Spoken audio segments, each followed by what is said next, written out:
What is going on, ladies and gentlemen? How are we doing? Wow, Chelsea sure is a roller coaster, isn't it, huh?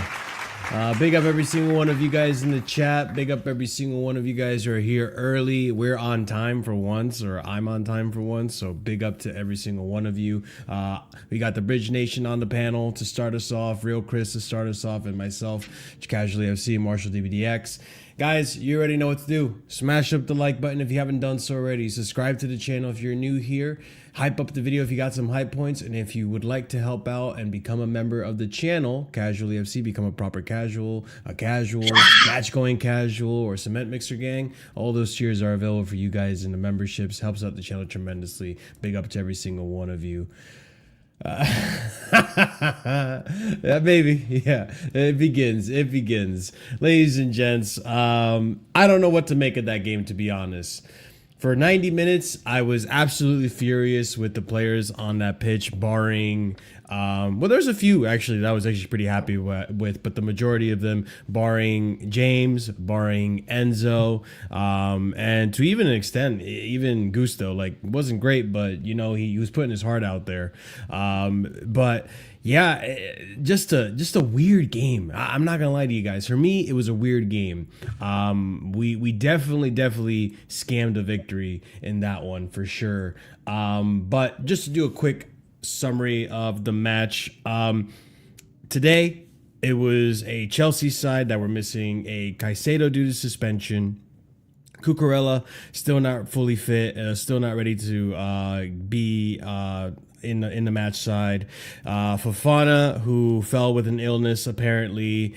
Sanchez, who had a minor setback, and no manager. Callum McFarlane on that touchline, guiding this team to whatever we could get out of it at the Etihad. And so, yeah, really a team missing a lot of players. So we had Badiashile and Chalaba in the center. We had Acheampong on that left back.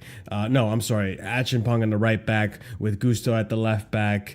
Reece in midfield with ENZO. Palmer in the 10. Neto in the left wing. Esteval on the right. And João Pedro in the strike. And with that being said, Chelsea sort of pretty much set up in a defensive way. Honestly, I don't know if it was defensive or we were just horrible at getting the ball up the pitch. I think it was a little bit of both, to be honest.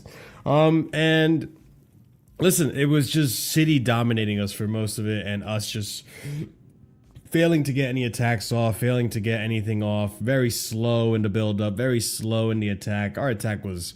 barring Delap when he came on, who else can I give praise in the attack today? Esteval was good. I think he was decent. Yeah, I thought Esteval was decent too, to be fair. He had a shot that got blocked in the first half, to Scott's point. He got hooked at halftime, but apparently Maresca doesn't know how to make subs, so okay. And yeah, the first half we concede that goal to Reinders, and I listen.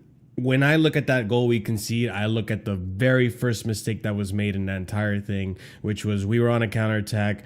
Cole takes an extra touch, gets the ball dispossessed, and then that's what starts the whole counterattack for City, where Cherky slots the through ball in to the Chelsea defense. Benoit mishandles it, so it lands once again in front of Tijani Reinders, who's not had a very good season. But Tijani has a step over. Benoit is just, you know, jockeying, doesn't really attack the ball. And Reinders has a brilliant shot, top post, near post, and boom, 1-0. And to be fair, guys, we were defending a lot in this first half, and even in the second half, and there were a lot of moments that City just were not clinical. City were not on it. I feel like City were very wasteful a lot of times on the ball, and almost toying with us to an extent at times, and it wouldn't work out. And you know, the whole game was like that for the most part. I thought Acheampong had a terrible game. I thought the Acheampong was terrible. Wow. I thought he looked worse at right back than he did at left back. He looked like he had a pretty shit game. I think this was probably his worst game, because if you want to give Brighton, if you want to say Brighton was his worst game, I give him the benefit of the doubt because he got thrown into the shit for that one. But he was in there from the start in this game, and he just gave away possession way too many times. And then Hato came on eventually for him. Hato looked a little shaky in the beginning, gave away the ball where he had to make that last-ditch tackle. But after that, he was pretty solid. Santos came in, and I think, like CFC said here, and big up CFC, big up everyone in the chat, like I said, Santos, I think, did change the game. There was a lot more stability in the midfield. I think Reece was brilliant. I think Reece and Enzo were really the only players on that pitch, for the most part, that stepped up and looked up for it today. But I think there was other players too. Like, you know, when Delap came on, I think Delap, this is his best game, easily his best game in a Chelsea kit. So he came on, he looked pretty good. I think Santos was pretty brilliant today as well. Malagusto, for as many faults as he had today, in that one moment where he puts Rico Lewis in a spliff, it's that moment of brilliance that Malo has in him from time to time that gets that cross off. Enzo just barely gets it in. He missed his first shot, got blocked, and then he gets the rebound, luckily for him, and he puts it away. And I got to give him credit, obviously, because he's in the right position, all that shit. And yeah, a brilliant goal from him, or brilliant last-minute goal, I should say, from Chelsea to rob a point, really, at the end there, because I don't think we deserved to win that game. I genuinely don't. I thought we were shit. I thought we were absolutely horrible that game, barring the players I mentioned that I gave praise to. Pedro Neto, you need to sit bench, bro. You looked worse than Garnacho on that pitch, and Gittins. You look up to their level, really, and you're supposed to be one of the more experienced players. And you know what it is? Maybe it's clean-shaven Neto. Clean-shaven Neto is just shit. They know maybe, it's terrorism. Send him to the Hague. Maybe the longer his beard, the better. Crimes against At least give us a GNA. No, Marshall, he doesn't need to hold bench. He needs to hold sail. He needs to leave. He's dog shit. I'll be honest, Marshall. You know, I realized You can start on something, Neto, actually. though. Yeah, I want to be honest with you, Marshall, if I may. Still sell him over guys, we have, like, getting some I tell all three of them. Garnacho. I'll be real. Yeah, okay, yeah. I mean, if you gotta do a clean slate, yeah, get rid of a lot. Quick question: am I too black right now? On do you think it's some light? That's not the question. That's not the question. Nah. All right, there we go. Little joke there, done. No, but on a serious note, obviously, yeah. Neto, you know, he's compromised. He's a compromised player. And how so is he compromised? And you know, I just want to say he's our guest of honor. There you go. You were so cocky. I don't blame him. I don't blame him. He should be. No, he wasn't. I had no chest. I'm gonna finish what you're saying, and I want to get. I just wanted to say firstly, Neto is a compromised person. If you know who Neto's agent is, Maresca's agent is, you know, he's compromised. He's compromising it. So no, but obviously on a serious note, I think for me, Neto today, bro, that's a whole of shame performance. That's almost one of them ones where you look at that performance, you're like, you probably should even want the shot again, because what he did today, bro, was criminal, genuinely. And listen, him and Cole Palmer today as well, with all due respect, was not good enough today. Wasn't good enough today. Let's keep it real. Palmer's worst performance we've ever seen. Bro, this guy, I said this, my main criticism, bro, just loves holding the ball too much, bro. Just make the pass. I don't know. That's the problem with Palmer today. Even like, bro, just make the pass. As well. His touch today was bad. He can't hold the ball. Like, I don't know what's wrong with this guy, bro. Like, until the lap came on. He created one chance. Until the lap came on, Chris, he refused to thread the ball through. He refused. And to be honest, though, and if I'm being fair, yeah, the other issue of that also is just that. Listen, João Pedro as well. Another one that was very stinky today. Terrible as well, bro. Yeah, and the problem. This is what I'm talking about. Yeah, obviously when Rossinier, sorry, I should say, comes through. Yeah, he can't do the striker job, bro. For us, bro. He has to be a 10. Then he can't play, bro, because he ain't a 10 either. That's the thing. He cannot do the striker job for us because, like, he's not creative enough to be a 10. We've seen that this season. Yeah, I hear what you say, Scott. Because the problem is, yeah, the striker for Rossinier's team has to be the one that runs, bro. If he's not gonna make the run, bro, give it up, bro, and hold bench. Keep it real. I was gonna say, Liam was doing both. To be fair, the hold-up play has improved from Liam, and he was making the runs. I don't mind Neto, but like today, yeah, like he couldn't even control a ball today. Like that, every time the ball go towards him, Chris has not been able to control the ball for like this whole season, bro. But like today was his worst by far. Controlling that ball, he couldn't control it once. I don't. No. Yeah. I'm sorry to interrupt. This ain't a new thing with Neto. This has never been a new thing. This is Neto, like most of his time at Chelsea. He has performances like this, and then but he does the Bruno Fernandes thing, like, or the Salah thing, where he'll have a dog shit performance and then scam some GNA, and everyone goes, "Oh yeah, but it's calm." Like, that's Stop stealing my talking points, bro. That's what I'm calling. He's stealing my talking points, bro. That's what Neto was doing this season. I think it's cool when he scores or gets an assist, right? That's real cute. But when we're over halfway through the season now, that was the 20th game week. We're over halfway through the season, and you have the same amount of GNA as Noni Madueke did at the same point last season. I mean, what about this season? Bro, leave the club. He stinks. He reeks. He's horrible. He's a horrible footballer. I don't mind getting rid of him. I've said this before. Listen, but I still don't mind it because he does offer like the tracking back, the help defending, and he's a bit inconsistent. And he should be a left wing back. If I see this brother, I'm gonna keep it real. It felt like we was playing a back three with him wing back at one point. Yeah, he was. I cannot lie to you. We were in the second half. Listen, he cannot even pass at times. Those times where I was hoping he'd pass the ball in the wing back position, he wouldn't even pass, bro. And I genuinely was like, this guy is purposely harming the team, bro. I felt like he was like on purpose today. Times, yeah, the way he was playing, for sure. Bro, and either way, etc. We'll keep it pushing with that forward. Okay, we'll come talk to him about it. Yeah, we'll come back to him. Yeah, both Palmer and him today, we're dealing with fourth. But let's talk about my bench player. You know what I mean? What happens when you put him in a wing back position? You know what happens when you play him in the full back position where he's meant to be playing, not in some inverted woke nonsense, yeah, not in a fucking 10 role. But when you play him as a fucking fullback, mate, you know what I mean? Malo Gusto, bro. Malo Gusto, yeah. You know what I mean? Listen, he was struggling left back, yeah, but obviously that's not really his position. But when you actually play him and simplify his game, as I've said throughout this time as a football player, bro, yeah, he does the job. He knows how to play the game. He knows how to do that job. The problem is we never simplify the game for him. Some players, bro, you know, I think as what's it called? Someone just said this to me right now.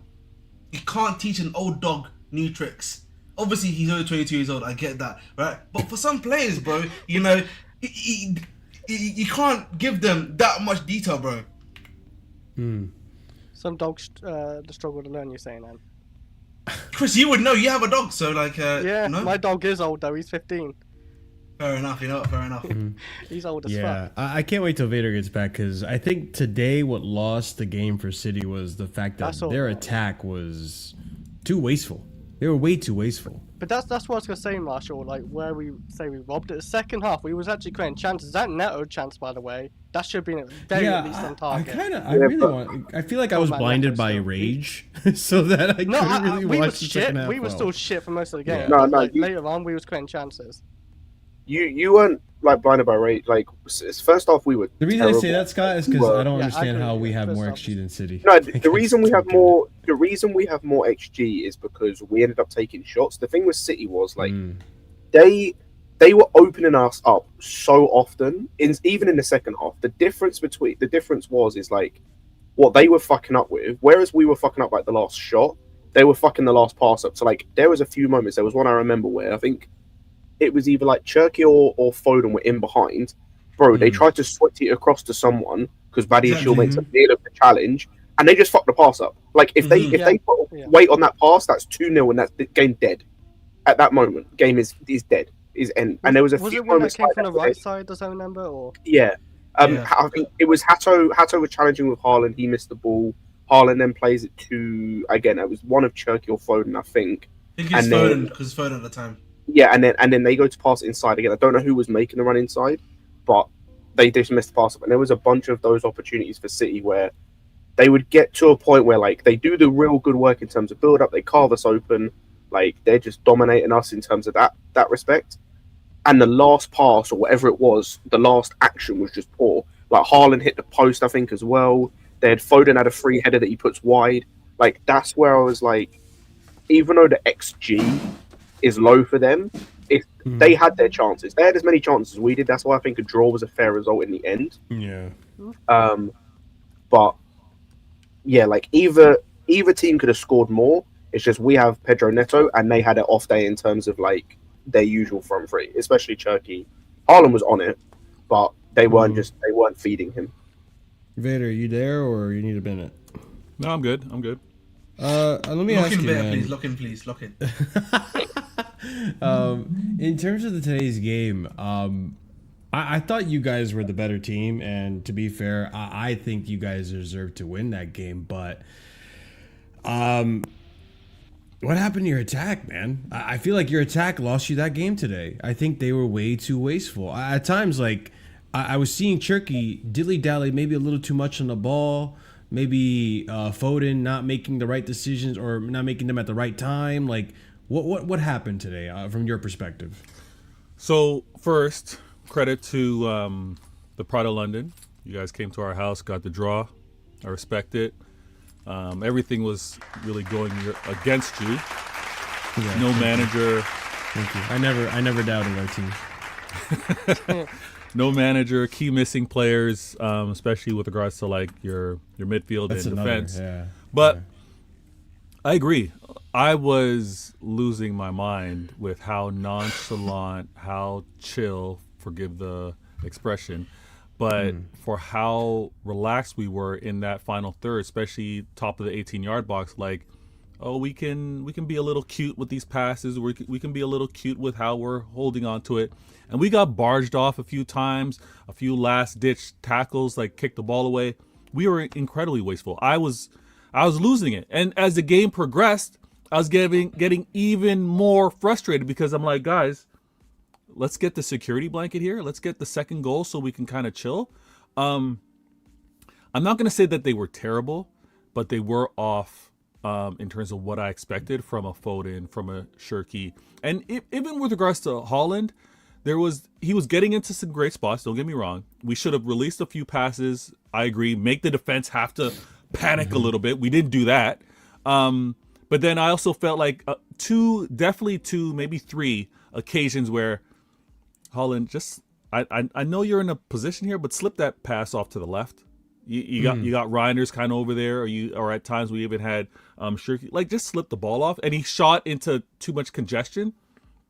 But it was a fact of us being wasteful with the opportunities. Now, the reason why I don't crash out like some other City fans is because if we weren't creating these opportunities, like if we weren't getting into these positions, I'd be like, okay, I don't see how we're going to score goals. I don't see how we get a result here. But we're getting there. We're just not being clinical enough. And the shot of, again, Haaland showing his technical ability, the way he freed up, opened up his hips, and then shot the ball off the post. I was like, yeah, it's looking like it's going to be one of those games.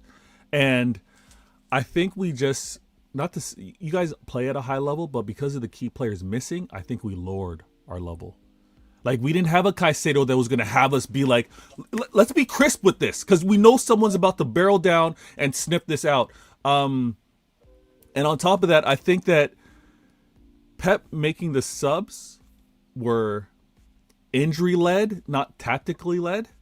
And when we had to take off Gavardio, I saw, and I said this on my match reaction, I saw a new approach from you guys. Like you guys were like, oh, we're on it. There's vulnerability here. Let's see whether Kostanov, because when Kostanov made his debut, he put in a debut stinker, right? Like you guys were on it. And when I saw 6 minutes of extra time, I was not confident. I was not confident at all. And I was actually hoping that we were just going to pass the ball to death. I was hoping that we were going to kick it back to Donnarumma, make all of you guys come down and press us, and let's just pass it and keep possession and do the boring thing. But we didn't. We showed to be really naive in a way where we have the leaders of the past no longer there. I think a Gundogan, I think a KDB are telling everybody like, stop. We're passing this. We don't need another one. Let's go into the corner flag and let's do the business.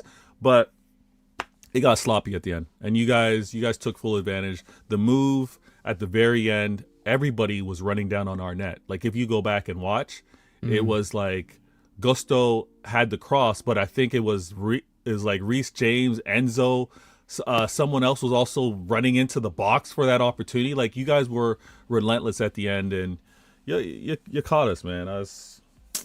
I hate the result. I hate the result. If it happened early in the game, it would have been different too. If it happened, like, it's fact that it was the extra time, and I was just like, oh, are you kidding me? So yeah, it's one of those, like, we got away with it. In my opinion, we got away with it on that one. Yeah. Now, I forget who said it earlier. You guys did have opportunities, and one, they should have been on target. At the very least, they should have been on target. But that's how the game's going to flow. When you say the majority, when you look at the majority of the game, I do agree with you. I think we were the better team for the majority of the game. Did you have chances? Absolutely. I'm just more so gutted because of how the tie happened. The tie happened in extra time, and we didn't need to invite it like the way we did. So I'm now stressed about my injury list. My injury list is like mad long now, so I gotta wait for Tuesday to hear who's available. What players were did you? So Gavardio came off. That's true. He came off. Yeah. Diaz came off. Ruben Diaz came off. We got to see, and then obviously we played Ake, but Ake wasn't 100 to play to begin with. So, my back line might be O'Reilly, Kostanov, Ake, and Nunez. Yeah, like it's not. It's not looking good. Yes, I got Rodri back, thank you, but it's not looking good, man. So. Bad times. I think as my blue brother, I might have to do the madness and buy again in Jan, man. I mean, you guys were already gonna do that anyways, so we're broke. We're broke, unfortunately. We're just we wait for the summer sales, when literally. Don't you want to wait for the January sales? We wait. No, Scott, we wait for the summer sales because we buy the bargain players. That's what we do. Wow. Clearance, you know what I'm saying? When other clubs don't want them, we go for them. You buy stocks early. That's what you do. You buy stocks early. We have a savior complex. We think we can save these players and flip them for profit. And sometimes we're right, and most times I don't think we're accurate. But E&E, I gotta disagree. I gotta disagree. What I saw from my players at the end when that goal went in, like Pep has, and rivals aren't supposed to really pay attention to other clubs like this, but Pep's rotation has pretty much been 11, 12, if lucky 13 players. Like it's been pretty much the same guys. What I saw at the end of the game with players like hunched over, hands on their knees, it wasn't dejected. It wasn't like mentally weak or anything like that. It wasn't devastation. It was like exhaustion. Like these guys, especially Bernardo Silva, who played that full 90, like they were done. They were done for how much they played for that game and how it was scored, but they're not. Can I ask you look dead? I can't lie. I mean, this seems silly to ask because this has been like the recipe in which a lot of teams go into the City game with. But like, do you feel like this season you guys are struggling with the low block? Because I mean, Sunderland, they put up a low block recently, obviously against you guys. Sunderland at home, I understand that. So yeah, anyone can drop points, and they've been a tough team. But in our situation, I mean, we pretty much set up in what looked like a low block to me, 3 at the back with wing backs, and you know, we were pretty much soaking a lot of the pressure. Do you think that's becoming an issue for you guys? If we didn't have the, so again, I don't know if you guys agree or disagree within the panel. Sure, but I watched to see where we end up in the final third with the ball. Okay. I don't. So many will look. Well, did it register a shot? But if I got Foden, if I got Shirky, if I got Reinders in that box, and it's like they didn't release the shot, but they were in a dangerous position, I'm not too concerned with us being able to break down low blocks. Low blocks are difficult to begin with, but I'm trying to see where we are with the ball and did we have a chance to actually hurt you guys. And I think we did enough of that today. I really do. I think it was just a matter of picking a corner or keeping the shot on target. Low blocks, I think every team are going to be challenged with it at some point. And I think what Pep's been doing, especially the last 2 transfer windows, the reason why we've gone out and we've gotten like a Reinders he's not Ilkay Gundogan, but he's close in terms of late arrival into the box and a nose for goal. But when we have a Shirky, I think he's getting locksmiths. He's getting those players that can. Foden's a prime example. He's getting players that can get on a half turn and make something happen. So the low block really wasn't a concern for me. Where I stress most when I see low blocks is whether we can deal with the one ball over top, like teams that are just going to be completely one pass counter. Yeah. You guys didn't threaten us with that so much. Sunderland did heavily. Pedro Neto, thank you. But the low block, and I would say you guys played more of a mid. You guys didn't again, when I say that, you didn't commit everybody to be defending the 18-yard box, which is low blocks that is low blocks that City have faced. So I thought we just weren't clinical, man. We just weren't clinical. And when we should have been grimy, when we should have been scummy, we should have just kept possession. And like EAFC or FIFA, for those of you that have been playing long enough, we should have just passed it amongst our defenders and the keeper and killed the game. Yeah, I mean, in terms of today's game and having done a preview before, time wasted. Having done a preview before the game, speaking to Kelks and Strasbourg Steve and you, I think one thing that was being said was since Nico Gonzalez was there, you got Rodri coming back. He's not 100% fit, but he's back. He played full 90 today, right? Yep. Yeah, that's good. That's good for you guys. I think one thing that was mentioned was the midfield battle. That's where, you know, sometimes when it gets too physical for you guys in that midfield, the game gets a little tough. And listen, as much as I want to say that you guys were the better team, I do think like we didn't make it easy. We definitely didn't make it easy, especially in the midfield. And just to look at some of the stats in the midfield, the 2 standouts for me, Enzo Fernandez and Reece James. I thought in the first half, by the way. I don't know what you're talking about when it comes to Enzo. I'll be so real. What? Why? Because in the first half, he made a lot of tackles, like as you just said. First half, he sucked. No. First half, he sucked. Really? First half, he was trapped. I thought like in the first half, he's the one who's actually doing tackles in there and like pressing the left side. The first half, he sucked. Second half, he got a lot better when we moved to a 3-man midfield, which I've been trying to tell people. He only works in a 3-man midfield. He does not. He was I can't lie to you. Reece James was hella isolated in the first half. Reece James could have easily got a red card from yellow card accumulation today because he kept having to mop up for Enzo, just leaving guys. Churky kept getting past him. I was yelling. I was like, "Ref, when is a yellow going to be shown, please?" Bro, because he's keeping up to mop up Enzo. This stat, by the way, that top stat is Jim. This is where stats are bullshit. That top stat doesn't tell the whole story. I think because I look. He attempted 7 tackles. He made 3. I felt like he made. So that doesn't tell the whole story. That's a good point. Right, well, how many tackles did it say he made? Because I felt like he made about 5. I felt like the most tackles 7. He attempted 7 tackles. He completed 3 of them. I didn't think he was terrible in the first half. Mostly because he could have had an assist if Pedro Neto knew how to keep the ball down. That's true. He was terrible in the first half. He did the wonderful play that what was it, Nunes that he spun? I forget how he spun. Oh yeah, that one. No, that was good. That was yeah. That was second half, bro. That was second half. That was the first half. That was second half. No, that was the first half. No, that was what, the one where he put it on the center spot for Neto and he blazed over. That's second half. That is that's second half. That's what I'm saying, bro. He did nothing in the first half. This is why I say he was great in the second half. I will not try and downplay that. He was very, very good in the second half. The first half he was sucked. But again, it's like I said, the moment where you took away his defensive responsibilities and all you said, be a box crasher, get forward, do your usual stuff, he improved. He is terrible. He's a number 10 in this team, basically, but not in a traditional sense because he's not really a 10 in the can play between the lines sort of thing. Bro, he is so bad in a pivot.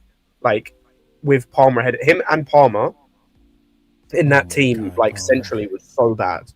Reece was carrying that midfield in the first half. Second half, I agree with that 100% because until you know what, I think Scott's right, because until that second half, and I'm going based on vibes right now, until that second half, I was saying Vader Games is here. I was saying Reece was the only one on that pitch that I could hold their head up high. And then the second half, Santos came on, Enzo looked a little better, and I was like, okay. And then Enzo ends up getting the goal, so I was like, okay, now these guys stepped up. Reece also 60 touches, 37 out of 44 successful passes, 7-time possession, 5 duels, 4 passes into the final third, 2 interceptions, 2 tackles, 1 clearance, and I'm pretty sure he won man of the match today as well. I hope we don't have this conversation now, he shouldn't play midfield now. No, he did. I was about to say he did it. He was our best player on the pitch by a mile, not even close. Yeah, no, he was. But don't you think the two best players was him and then Enzo first today?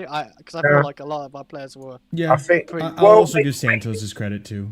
I'll say Santos is up there. Santos was good. Yeah, he changed the game for me as well. I agree with what I said earlier about Gusto. I think left back he was bad, but it's probably he's not a left back. But right back he was a lot better, especially when you were wrong about something, Marshall. We didn't play a back 5. We played a back 4 in the first half, but we had our wingers basically playing as fullbacks, so we played a back 6. Second half, when when Santos came on, we went to a back 5 because Atchimpong went to left centre back. We had Neto and Gusto as wing backs, and as a wing back. In the first half, we was a back 3. No, we were back 1. It felt like even at times Esteban was on the wing, just helping defense, and we had. What's his name? Gusto on the left. We had Badashile, Atchimpong, and Chalobah as the back 3. That's how it felt to me, looking at times. It was a back 4 in the first half. It was just we had everyone. Like I said, we played a line of 6 basically the whole first half. Okay, yeah. It was the second half when, like I said, when Santos came on, we changed up because I noticed because I saw Gusto on the right back at one moment or over on the right hand side. And then at one point, I kind of looked back at the game, and Chalobah was at right back. And I was like, wait. I was like, so where's Gusto? I was like, oh, maybe Gusto's gone left back. And I was like, no, that was Josh over there. I saw Josh, and I was like, wait, so where's Gusto gone? See, I think we went back 4 or back 5, sorry, with Gusto and Neto at wing back. It was just Neto was playing a lot higher up at times to try and get in behind and whatnot. But yeah, fellas. Apologies, I do have to drop. I got to deal with my Blues and talk about this in game week 20. So, respect on the draw. No hate at all. But yeah, blessed for having you on the show, man. I think I might have to stop doing previews with this guy because I'm not liking the results that happen afterwards. But yo, we'll talk. We'll see you on Monday, man. Bless. Later, Vader. Bless. Take care. How many cards is the lap on right now? 2. It's only on 2 in the league. A lot. Only 2 in the league. How many this season? I guess 3. Really? I would think. Yeah, if you don't include Club World Cup, he's on 3. Yeah. Oh, okay. Yeah, I mean, I guess we might as well talk about Delap. I mean, he's been looking good as of the last 2 games. That's a bright side, and if Rossignol is actually going to be appointed the coach, I think that's one bright side of this, and I think he can get the strikers to actually do the striking thing. But yeah, what are our thoughts on Delap? Because I thought overall he was pretty bright, and obviously I don't like that the shithousery that happened again. He got another yellow. I feel like he's just a rage baiter first. That's it. Yeah, you can tell he just loves to play fucking those rage baiting games, like, even if it backfires on him. He got bitched like in that like 1v1 where Palmer sent, well, not 1v1, but on the angle in the box. And I don't know who was the defender who like pushed him off so easily, but yeah, he pushed him off so easily, and then he just like, I'm gonna push you over to get a yellow card pointlessly. Don't worry, man. You let him know that he's seeing it. You know what I mean? Who's the WWE champion? He's the alpha, man. He's the alpha. He's telling me he's human, man. He's human. You know what I mean? That's like Brock Lesnar, and that's like Brock Lesnar, and what's it called? What's the Italian guy? And who's the Italian guy? I always forget his name. That one that used to one of the sock. Oh, what, Santino? Yeah, He was Brock and Christopher Santino, mate. You know what I mean? You had to let him know he was boss. You know what it is with Delap? I thought he was good when he came on. Like he was definitely an improvement on the moron that came before him. Like he was better. The issue with Delap today was the petulance thing. Like he was actually doing really good in terms of the hold up play was nice. It was weird. There were times where he was playing like number 10. It was really weird. But his hold up play was good. His link up play was nice. He was getting in good spots. It's just like, bro, please stop with this fucking petulance thing. Like, it's the one thing that, like, how do I say, like, it was the one disappointment about his game today was that, like, he comes on, he does the petulance thing, he gets a yellow card stupidly because he, like Ahmed said, I think it was Ahmed said this, he got bitched out by Kusanov. Like, he just loses that duel. It is what it is, you lose the duel. Then, bro, just, like, starts pushing, like, just shoves him into the advertising board for no reason. And then just starts trying to fight the City players, and then Enzo gets involved as well. Show him who's the boss, you know? No, bro. Like, no, because... Bro, you can be the boss when you have 10 goals. How about that? No, but it's not even that. No, exactly. Ahmed, or Chris said rage. It's not rage baiting because he's not... He's getting baited. Well, yeah, the one getting baited. He's not baiting anyone. I don't know, man, because I feel like he's trying to rage bait them by, like... No, but he didn't rage bait anyone. He got a yellow card. No, he didn't, but, like, that's all he's trying to, like, offer sometimes, man. He's just, like, getting yellow cards. I'm just going to push you over. He's the one that got the yellow card, Chris. Like, he's not trying to rage bait no one. Yeah, I'm saying it's a failed... I guess a failed rage baiter, because he's trying to get a reaction, but he didn't. Yeah. The one thing I will say is that Loki, he didn't rage bait half the City team. Because half the City team didn't get angry when Christopher fell on the floor. So he did. So you could say mission accomplished in that aspect, right? Because rattle them. Yes. None of them got yellow for it, did they? Or did they? You don't need to, bro. But you got into their head. But you got into their head, Chris. That's why we got a yellow card. But like, even so, it's just stupid. Like, that's all it is. I'm just gonna read the super chat real quick before we continue on the Delap thing. Omar V7, thank you so much for the £5 super chat. Marshall, I did my homework on Asugo Soup. Okay, Asugo Soup to see why you rate him. It turns out he's good in low block systems. Will Chelsea play low block every week? I mean, I like the player. I think what I like about him is... Wait, is he the one who gets injured a lot? Or who is injured a lot, sorry? He's only got one injury so far. He's not number 14, yet, right? The one that hasn't played yet, Yeah, okay. And also, where the fuck is he? He was the setback. He's still... Okay. Yeah, I'm not going to get rattled about that. But in terms of him, like, what I like about him is that he is... he's similar to Caicedo in the sense of he's aggressive in trying to go for tackles, and he covers a lot of space. Not as much as Caicedo. I think he's got a lot more to learn to hit those levels, but I think there's a good talent in there.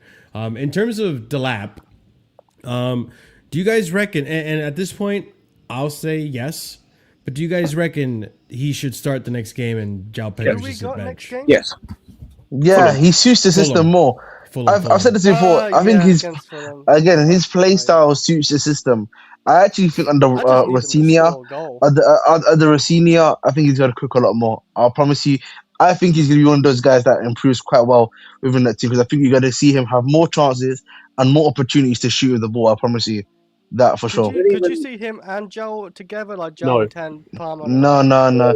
I don't think so, mate. I think João Pedro, I can't lie, man. João Pedro is more and more looking like a useless signing. To be fair though, to João Pedro, let me look at his minutes before I you gotta say that about him, on. but you gotta defend the lap. No, because you have to look at it, Chris, from like the utilization, one's got right? 6 goals and one's got 0 still. Yeah. As a striker. Listen, the goals ain't I'm not mentioned. saying like no, but I think the way I put it, Chris. I think you defend the lap this season, but like the other one's a waste. No, the reason why I would say that, Chris, is just, I think it's about also utilization, right? I think it's fair to say that João Pedro has provided more for the team in terms of goals, which is fair. But I think if you look at his utilization and the way he's been playing, right? If we're being fair to him, just as we are being objective to Pedro Neto, his performances haven't been great. The way the way he's playing isn't being conducive to the team, right? And then you're coming into a new system where he doesn't really play to the way the new system is set to be played, and so then you come to a position where can he be effective in the team anymore? João Pedro is in a similar stage that Neto is in terms of they are not. If they're going to start in this team, they have to be the third or fourth best attacker, right? If they're going to start. We currently don't have that, and he is showing week on week on week. Like outside even the Newcastle game, great goal. He was terrible outside that goal. He didn't do a lot, yeah. He was terrible outside that goal. He is consistently terrible. Striker. And the thing that I'll get on João Pedro that at least with the lap, right? Yes, he's English, but this is his second season in the Prem. So there's obviously a step up he has to get to.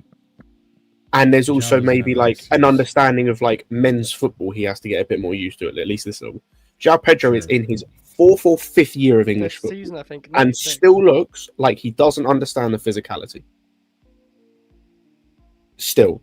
I'm going to be honest, they're both not good enough. That's a conversation for a different day, or we've had this conversation before. They're both not good enough to play for Chelsea or to start for Chelsea right now.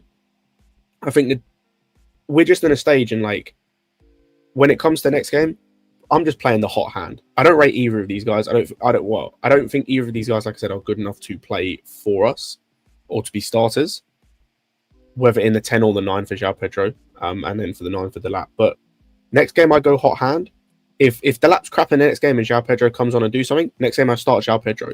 Because I don't think either of them are showing why they deserve a run of games. Maybe the lap might, now that you're he played well in this game. If he plays well against Fulham, keep going. But yeah, João Pedro, I'm sorry, man. It's just too many games. I'm trying to. I forgot how to do it on Transfer Market, where you can see the players' appearances one after the other without having it separated by competition. But based on what I'm looking at right now, Premier League, no? Wait, what was that, Chris? You said you want to go to just each league or no Champions League, right? Here, I'll show you, Chris. I mean, and bro, I'm looking at the João Pedro thing. You can sorry to interrupt, Chris. I'm looking at the goals, by the way, as well. He's on 6. He got 1 goal against West Ham and then 1 goal against Fulham, literally the next game. He then didn't score again until game week. So that was game week 3. He got that second goal. He then didn't score again until game week 10, and then got against Tottenham and Wolves. And then so that was game week 11. Didn't score again until game week 17. He's scoring bro, it's 2 goals and then a big gap, and then 2 goals and then a big gap. But some of those games, also one of the games I just thought had 32 this isn't good. Our attack in general isn't good. The reason I was even checking is because we play João Pedro a lot, and I mean. I can't. I don't want to say that he's run down to the ground, but he did get a break. Came off the bench against Bournemouth, came off the bench against Cardiff. So, and he gets subbed off, so he doesn't play full 90 all the time. So, it's to the point where I can't even use the excuse that maybe he's ran down.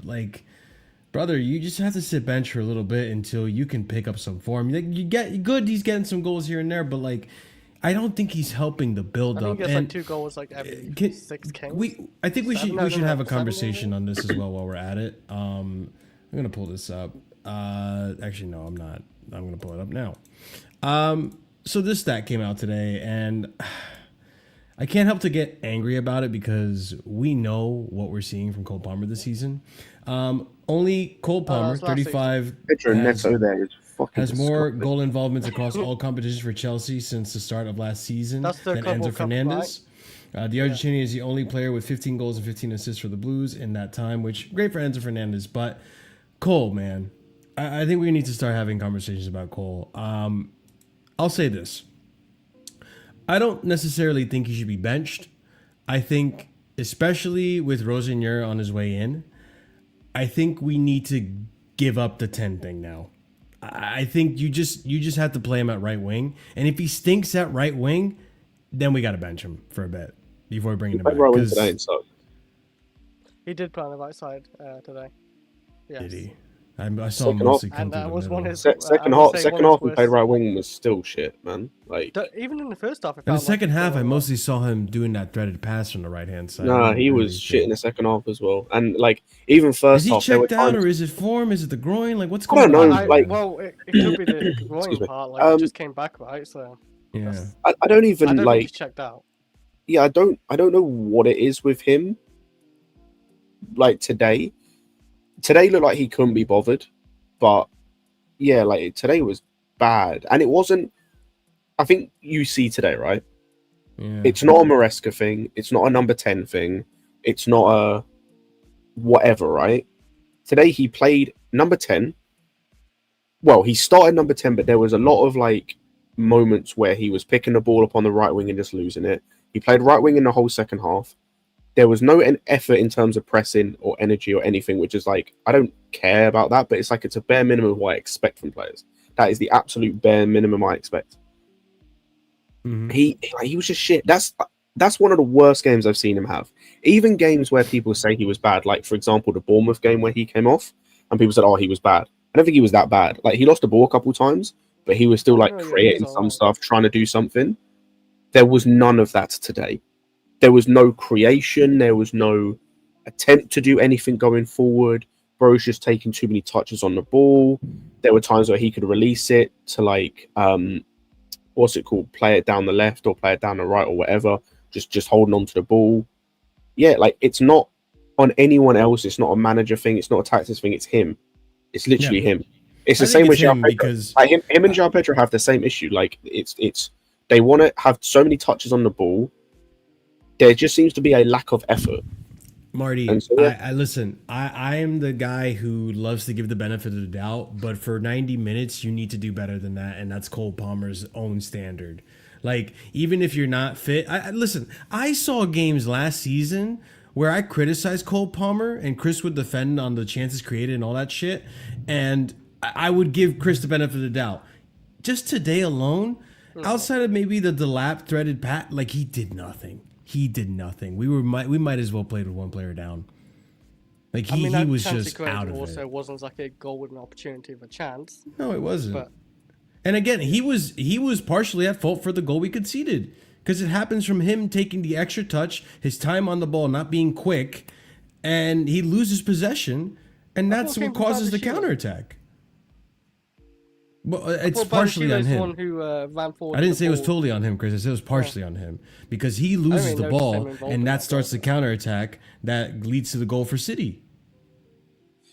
Yeah. The thing I'll say about Palmer is I don't think you can bench him, right? For a multitude of reasons. Is despite everything, he is at worst our second best attacker. Like in terms of talent, in terms of everything, right? And although he is like you could say Esteval in terms of talent and in terms of form. That's why I say at worst, right? Yeah, like I think he is our best attacker, but I'm saying at worst he's our second best attacker, right? Yeah. I don't think you can bench that. It's similar in a way to like a Saka or a Salah in terms of there probably are moments where you need to bench them. Yeah. But you can't always bench them because because like they are the ones that are probably going to create something or come up with something in games. The other thing is as well is we just don't have the options unless you're going to play João Pedro in the 10, which stinks, or you're going to play a midfield 3. Now, if you're going to play a midfield 3, this is a different conversation. If you're going to Enzo in the 10, quote unquote, with Santos and like a Reece or Caicedo when he's not suspended behind him, I can get behind that. But even then, I'd that would mean Pedro Neto starting, or it would mean Garnacho starting, or Gitten starting. I don't want to see any. Forget form, right? Forget every. I am telling you, a 90 minutes of terrible Cole Palmer football, being the worst player on the pitch, which you could argue he was today, is still better than watching 90 minutes of Garnacho or Gittins or Neto being one of the worst players on the pitch. I know, because I know that in that moment of like, in that moment it's like this though, Scott, because this is really bad. Okay, Marshall, I'll put it to you this way: if you give Palmer any of the chances Neto has today, he scores at least one. Yes. Yeah. Cool. There you go. That's all. That's the only argument.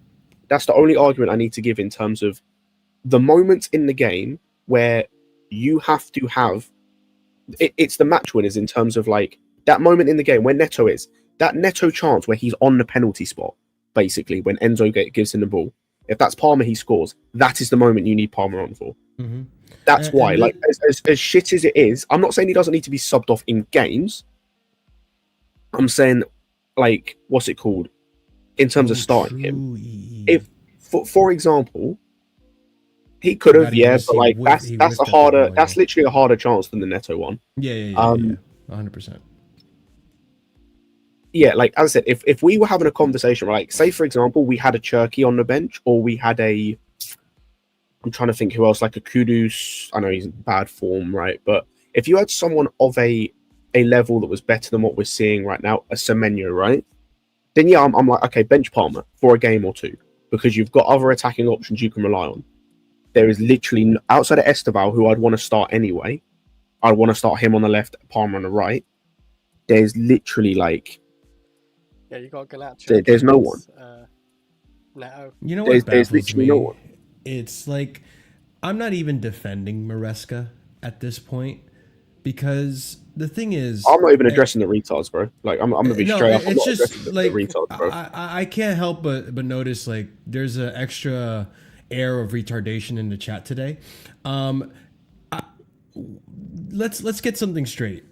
So during the final of Conference League, when we were up against Betis, Palmer came out and said, I was tired of passing it side to side, so then I decided to do that. So he then went against the manager's tactics, yada, yada, whatever, and look at that. You see what happens when he doesn't listen to Maresca? He plays well. Maresca wasn't there today. What's the excuse? Are you saying the ghost of Maresca is now telling him to do exactly what Morning Zombie is saying here? Which is what he did today that absolutely frustrated me. There was times when we were on the counterattack and he could have threaded the ball through to Neto, to Enzo, to whoever, and he stopped and passed it back. Like, at some point, you got to decide, guys. Is it the coach that is telling him to do these things, or is he making the decisions on his own? Because today, there wasn't a coach in Maresca to tell him to do that kind of stuff. There wasn't a coach in Maresca to tell him to be as poor as he was. He played on the right wing today, which was told by Scott, which I didn't think he was, but apparently he was. Scott and first Chris, half, he was more like picking the ball up on the right-hand side. Second half, he played right, like he played right wing. So at some point, guys, you need to admit the truth to yourselves. Either he's been shit, and mind you, you could still hold the notion that Maresca held him back. Fine, two things could be true. Wait, but we're talking about today's game. Today's game has nothing to do with Enzo Maresca. He wasn't there. So either put it on Palmer or shut the fuck up. Oh, Palmer. Because any other response, quite frankly, is going to sound like you've been drinking out of the wrong pool. Like ridiculous. Use your brains, people. Manager will get next. I'm worried. I just want. Do you know what it is, Marshall? I just want the energy to be kept the same, right? Yeah. Like, it's like I said on here earlier. I said on Lewis's stream. I kind of forget about the Neto thing and the fact that Noni's GNA wasn't good enough by this point in the season, but Neto's now is. Just keep the same energy. They're both trash. They both stink. Mm-hmm. They're both not good enough. That's all it is. It's the same with João Pedro and Jackson. Like, neither of them are good enough to start for us if we want to win titles. Neither of them are good enough. I'm not even saying that Jackson was the answer. He wasn't good enough. Pedro isn't good enough. João Pedro. Do you? This is what I'm saying. Like, when it comes to, you can say that there was stupid shit that Maresca was doing in terms of with Palmer, right? Like, I do think having him on the right hand side, like as in right wing, would have been good some games because you played a 3-man midfield. Also, you take him out of the middle in terms of when it's congested, right? But to lay the blame at solely Enzo Maresca, like, you're just an idiot, bro. Like, to say that it's nothing to do with to Palmer himself, Like you're genuinely just like well, there's two things. Number one, you're an idiot, and like you must be ball backwards because like the comprehension is just in the bin. It's not even Pubalgia, it's his groin, but now we're making excuses for Palmer. Again, listen, I understand Palmer has a groin injury, but there's a certain level. Like, Palmer had the groin injury even before he was out with the groin injury, and he wasn't playing this bad. I mean, like, Palmer had the groin injury during Club World Cup. Like, people don't understand. Like, if you read the news, Palmer had the groin injury during Club World Cup. Injury in that final. He said, like, you stay home. Yeah. So again, there's a certain standard that Palmer can still play at even with a groin injury. I do think though how long's he been out this season for? No, I don't give you that, Chris. I think like he's been out for Marty's a while. right. Like Marty in my chat, big up. You're right. It's good that he's finally back to a full 90 minutes, which is great. Great, that's fine. That's a positive. First 90 today, isn't it? Even though I'm not saying bench him now, but if he play because. Rosignol, that's the thing about Rosignol. I'm not entirely sure he plays with a 10. I think he's versatile. He plays with two 10s. Sometimes he just plays with the midfield. Okay. So he always maybe. So with Strasbourg, he has always played with a 10. Like he's varied it up this season because of when they've had Omega and Panicelli. They've sometimes done the 2 striker thing, but I think they've always had a 10 behind them. But yeah, they'll play two. How do I say it? It's like 2 10s, quote unquote. But the players who play in the 10s aren't always 10s, if that makes sense. Like, it's similar to... Has a moron, bro. He's one of the fucking retards that I'm talking about. Like, I don't care. Like, some of these people in the chat are just stupid. And I know you tell me not to beef the chat. Some of you morons are born backwards, bro. Some of you morons are literally born, like, backwards. Like, you're born feet first, bro. Yeah. And then got dropped on your head. Footy, that's man. That's what it is. They were born for footy. What's it called? So he'll do like kind of the Glasner thing. You know how Glasner has 2 10s, but like one of them is Sarr, who's a winger. It's the same thing where like it will be who's usually played there. He's played like Nanasi there, who's like more of a wide midfielder. He's played Pires there, obviously, who is again more like a central player. Who the fuck else he played there? But yeah, so it's a mix. So like Marco. I fully expect Palmer to be one of those 10s. I fully expect like João Pedro probably to be one of those 10s. Potentially, depending on like how he profiles him, I could even see him play Gittins as one of the 10s, or like try and mold him into that. So yeah, it's one of those like he plays 2 10s theoretically, but they're not always 10s, quote unquote. Yeah, no, you're spot on, man. She's not been good today. But yeah, I want to see more shifts. I want to see maybe Palmer play on the right wing a little more, see what happens. Maybe we do the midfield 3 because I think one thing Rosignol is going to have to struggle with, obviously he's going to want to play Santos, which I would like to talk about Santos today for sure. But he's going to want to play Santos, but at the same time, probably not going to overlook the qualities that Enzo Fernandez can bring or Caicedo can bring. God knows when Lavia comes back, when he's fit as well. Is there a planned day for Lavia? I forgot about Lavia then. I'm still waiting to hear back when Asugo's coming back. He was supposed to come back in December, and then he had a setback. I honestly forgot about Asugo as a Chelsea player until you mentioned him today. Then. Yeah, no, it's concerning now. But I like to see him play this season. Yeah, that's another thing too. I'd like to see him play, but I think today, Chris, Lavia's coming back around May 9th. Oh, is that when we play Liverpool? Yes, that's when we're playing Liverpool. Okay, that's why. Okay, I thought you had actual sources. I know your game, bro. I know your game. CP, what'd you think of today's game, man? You know what? I didn't watch the first half because I had better things to do in my life. You know what? I started making plans. I rate that. I rate that. Doing now? Because this club doesn't give a shit about me. I'm going to start giving less shits about this club. So when I used to carve out time to watch it with you guys or watch it at a pub, you know, I'm going to live my life. And if I can watch the game after, cool. So I watched the second half. I don't understand. Are these little children in terms of, do they think the opponent has cooties or something? Like, you know, when you were a child where you were told to stay away from girls because they have these germs and you don't, like, what the fuck is going on with pressing? What's going on with trapping the ball? What's the problem with shooting the ball? Like, why are we so scared? Why are we so scared? I hate Pedro Neto I know he's the highest in GNE, but get him out of my team. Wait, is he actually still highest? I feel like João Pedro is like. No, six João Pedro's goals. highest. He's second, unfortunately. Yeah, he's second now. Get him out of my team. Yeah, get him rid out of of my team, please. Hey, Quenda, save me, bro. Oh my days, yeah. I've never thought I needed another 18 to save Isn't this Quenda club. like 18? Yes. 19 now. 19 when he 19 now. Okay. So we're gonna rely on. But yes, like just like we have to rely on an 18-year-old to be our best right winger. Yes, I know we that's have a to do the same problem. for the left Like, wing. Because this man is what 27, 28. How is he how has his technical ability, I feel like, deteriorated over time? His first touch is so shit. If he had better first touches, we actually could have had chances to score. And obviously this man is allergic to shooting the ball. So all he does is cut back. All he does, like when he had the chance, I remember in the second half, he pushes the ball wider when he should have got in more for the better shot. What does he do? He fucking pushes the ball ahead of him to the left, so then he can cut it back. Like the brain cells. Like we already know Garnacho shit. We know Gittins is young and kind of shit right now, but at least we have a hope that we can develop him. Yeah, this man's 27, man.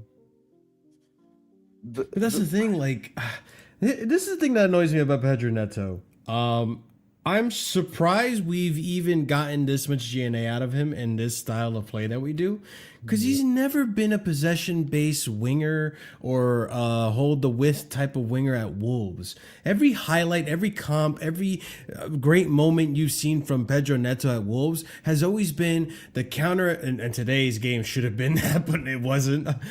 It's the counter-attacking, get in behind type of winger that'll beat you on the pace and score a goal from there. We were first-hand witness to that under Lampard when he just cooked us when he got in behind us during that game against Wolves with Lamps, and in December, I believe too.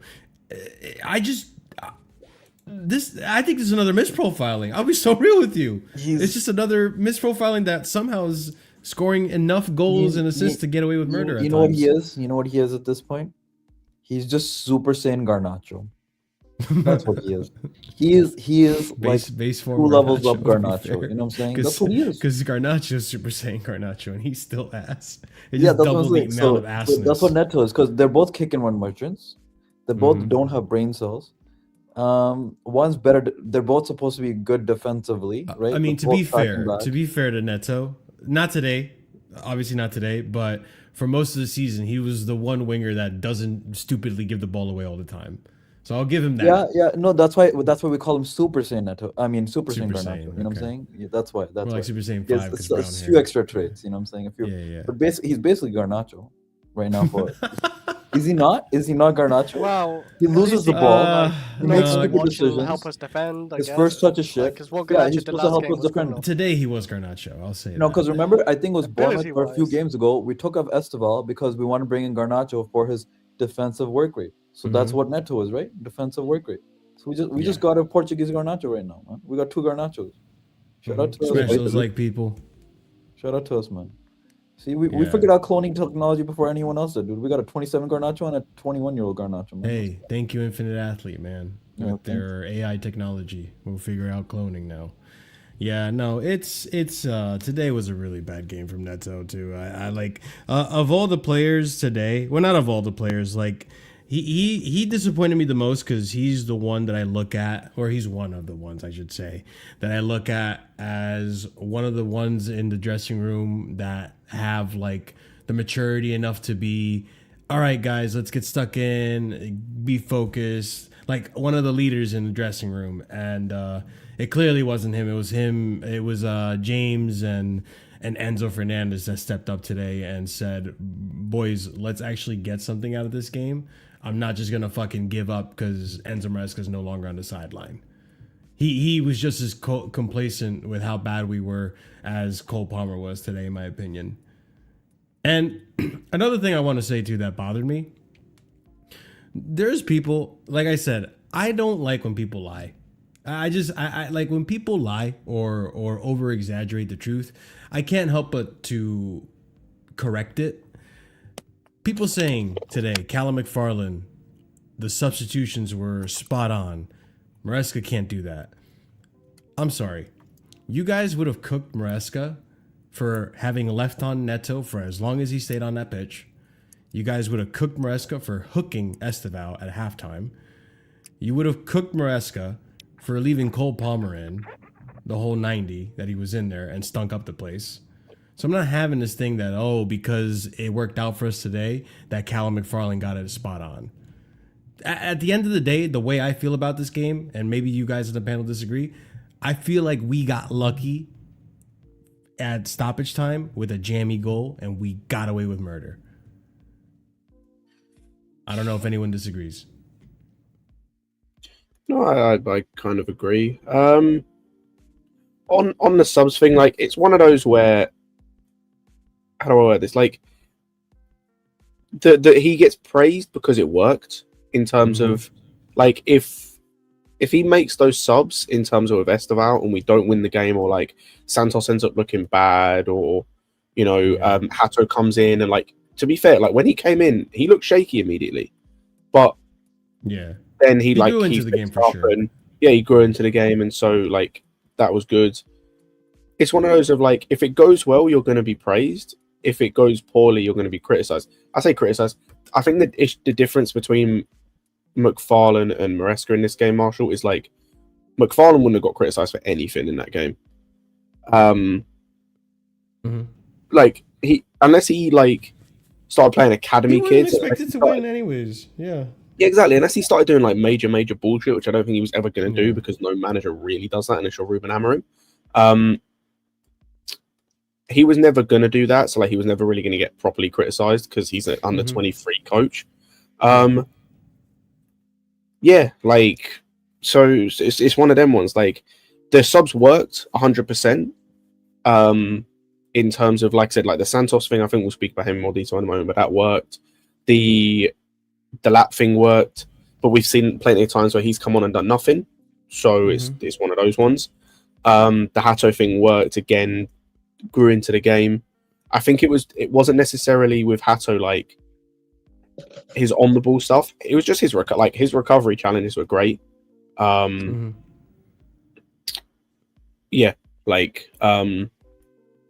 Excuse me.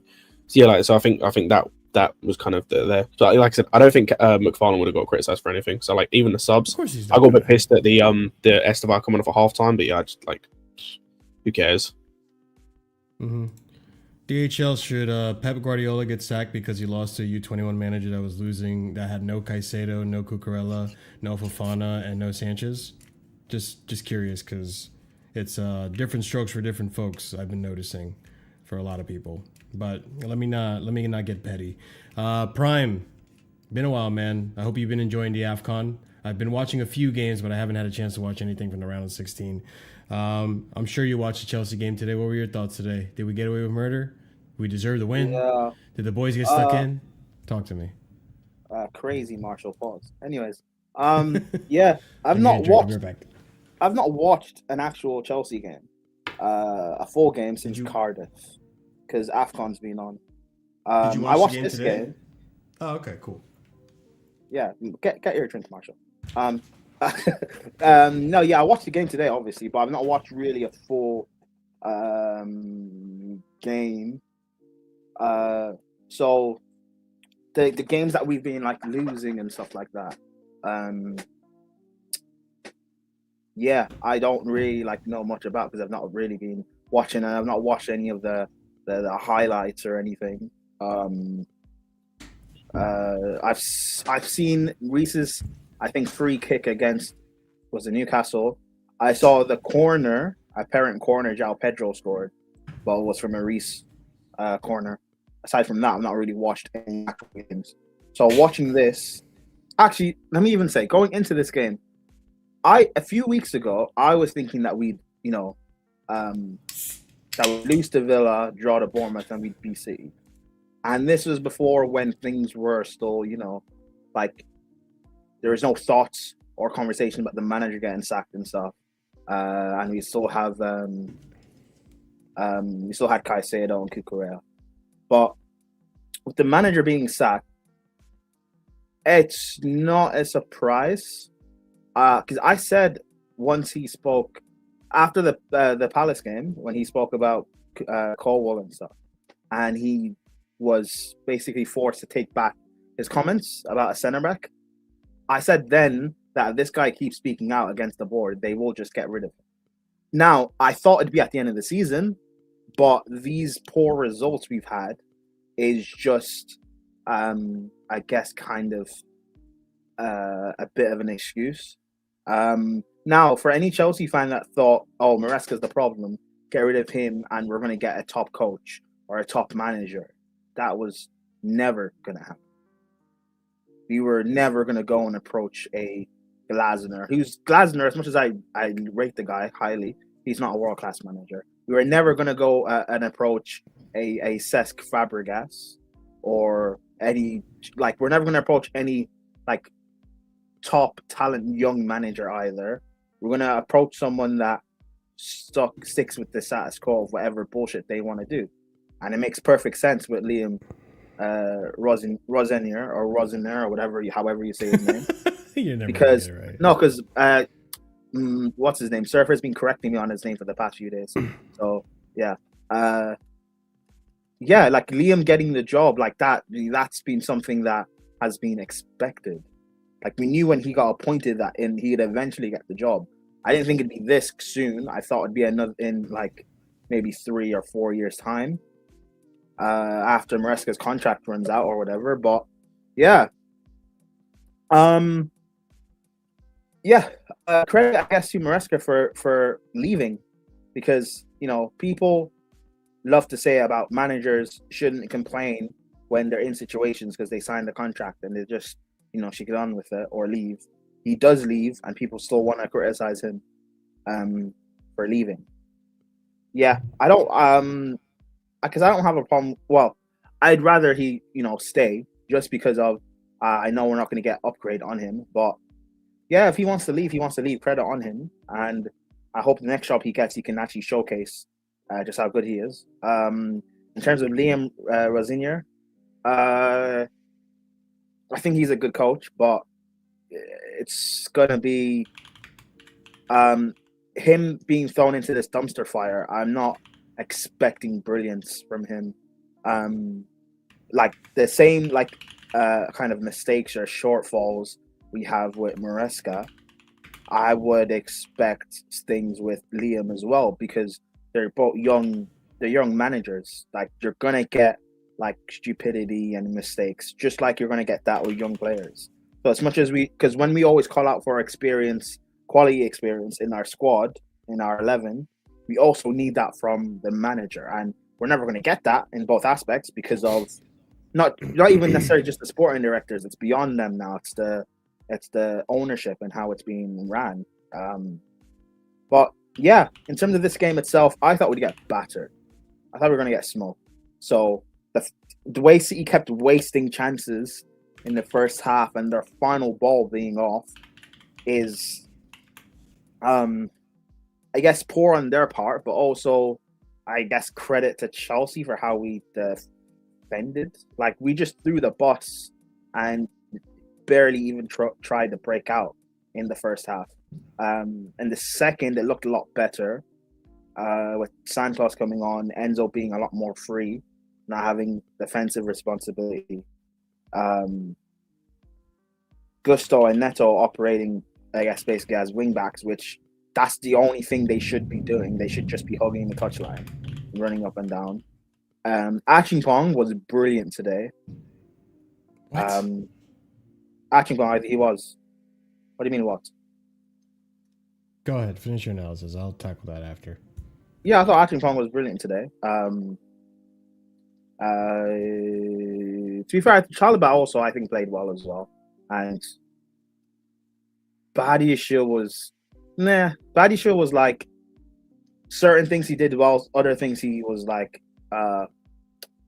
poor in. The Holland chance in the first half before they scored, where he hit the corner of the goal and it bounced out. Yeah, that was poor on Badiashile. He should be doing better there. But yeah, I don't know. Like, I was expecting us to get smoked. So the fact that like we I guess kind of hung in there in the first half and we played a lot better in the second, then I guess congrats. But you know, like I don't know. It's just with for the rest of the season, I just feel kind of like dejected now because even though we were on a bit of a dip, we were on a dip last year, and Maresca still was able to get out of that, and we still were able to achieve, well, not the aims of this sport and ownership, but our personal aims as fans to at least be in the Champions League and win trophies. And I believe we could have done that this season as well with Maresca. But who knows now? Because I saw reports that they don't, the semi-final against Arsenal, they don't really care that, you know, if we lose, then it's not that big of a deal and stuff. So, like, I don't know. That's going to be annoying. I also saw things that Liam wants Guehi, so that's interesting. Your last manager wanted a centre back, you didn't get one.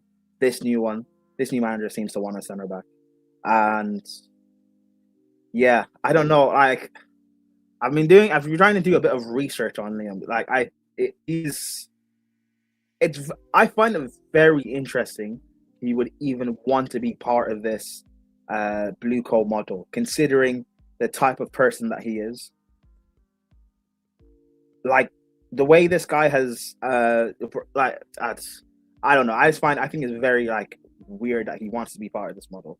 I'll be so honest. Like, the stuff that he's spoken out in the past about how managers get treated and how clubs build squads poorly with stockpiling players, etc., etc., etc. I find it weird he wants to be part of this model. But yeah, whatever. I guess I wish him the best. But if it doesn't pan out, Eric Ramsey's right there, bro. Yeah, well, the abuse towards Liam is just it's gonna be unlike any abuse we've seen from a Chelsea manager. I'm gonna be so real. Like this, yeah, this is gonna get, this guy's black. It's gonna get dark if he doesn't do well. But yeah, whatever. It's, you know, this is, guys. You guys got what you wanted. You got Maresca gone, and now you have not an upgrade, or I guess to be determined. So yeah, I guess that's my thoughts on the City game and everything else in general. But I'm just kind of like meh of the season. Like, I don't really, unless Liam can show to me that we can, unless he can show to me that we can still win a trophy this year, then I'm kind of like meh. You know what, Prime? That's where I was gonna go, Prime, because I was gonna ask you, because I tweeted this out earlier. I know what you're gonna ask, and it's gonna be no. Okay. Me personally, I think if Rossignol comes in and actually manages to get us into the next phase of the Carabao Cup by beating Arsenal, I think that will give me enough faith to believe that we can turn the season around. I don't know if you feel the same way, Pamela. It's up to you as well. When do we face Arsenal? After in like 2 weeks? No, after Charlton, I think, maybe. It's soon. Let me check the matches right now. Matches, Chelsea. We've got Fulham next, I know that much. Yeah, Fulham, then Charlton next.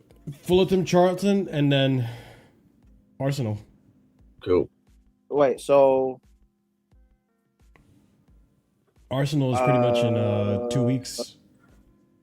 What, is it the 13th, the 14th? 14th. Oh, before the protest. Interesting. Huh. Yeah. No. Yeah, Mark, you're missing the protest, bro.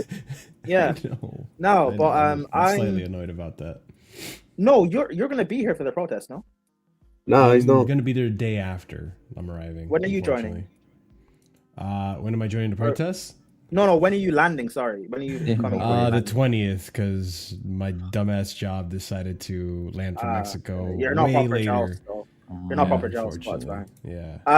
For Marty, just for context, people, I had to pay an extra $400 for my plane ticket to London. So please don't tell me I'm not proper Charles. I'm committing to this trip. You're not proper I'm committing to this trip. Okay. You're not proper Charles. You're not proper Charles. You're not protesting, though. I'm hurting in my wallet. If you're backing the ownership, Marshall. You're part of the problem. You and Ekbali. Marshall, you know what? I'm not gonna lie. Hold on. Just real quick, because I am gonna get pressed on this. I'm not gonna lie. I am a little bit torn between actually not attending the game and just feeding into these fucking wallets, and I am gonna be a hypocrite, unfortunately. But It's my fucking first time in London and my first time ever seeing Chelsea at the Bridge. So just for this one instance, I'll allow myself. But if the ownership is still here and I'm in London again, I will not do it. I promise you. I promise you, time chat. in London, I and I'm a promise brown you, chat. envelope, and I get, I and I get promise you, Axe. Don't laugh at me, Axe. I promise you. I do want to protest, and I do not want to give more money to these That's guys. what they all say. Oh, But just this one time. My Just this name's one Marshall. time. International My fans say. name's All these Marshall. international fans say I'm the a same brown thing. It's my envelope. first time. I get executive tickets at the bridge. Ooh, okay, Marshall, we get it, man. I don't even know It's what fine. ticket. You're not. I technically don't have tickets yet, so. You probably told Iqbali to. No, you do for Paphos, I think. We get it. Oh, okay. I have to talk to someone. I have to talk to. I think you've But got no, tickets. yeah, I guess that's. Listen, what you said about beat Arsenal and stuff. If we beat them in the first leg, I'm curious how many people will still have the anger to turn up for that protest. Because I'm going. You guys know I was against the one last year because there's a lot of bullshit. This one, I'm actually backing. I'll go. But I'm curious to see if we beat Arsenal first leg, what if people's anger will start to fade. I'm very, very curious because this fan base is not consistent, bro. This fan base is not consistent at all. What? What do you mean what? No way. It's called sarcasm. It's called sarcasm. Oh, sorry. I thought you disagreed with me. That's oh my god, bro. Bro, yeah, but You're telling me this fan base isn't consistent, bro? I thought, yeah, my bad. No, yeah. I was not. Come on, Prime. Come on. No, my head's out of it. I thought you were gonna like be like, why would beating Arsenal matter? Not never mind. First. Yeah. But yeah, can we beat Arsenal? I'll be like, I've watched some games of Strasbourg and stuff, and like I think Rosenier is a good coach. He's done well against PSG and stuff. But I don't know how that translates to Chelsea. And the first big test he has is Arsenal, and they're the best team in the league, unfortunately. And it's a semi-final, and Arteta's not gonna they're gonna want to beat us. They're gonna want to win. I don't know what that translates into. And also, our players are not our forwards anyway. They're not in the best of form. Palmer's not in form. Neto's just ass. Garnacho's ass. Gittins is even Esteban to an extent is not in form. To be fair. Yeah, well, he's not even playing much. But he's not playing much, though. Our forwards just aren't in form, so I don't know what that necessarily means. But the team talks though at halftime when they get released after we get smashed will be funny. So yeah.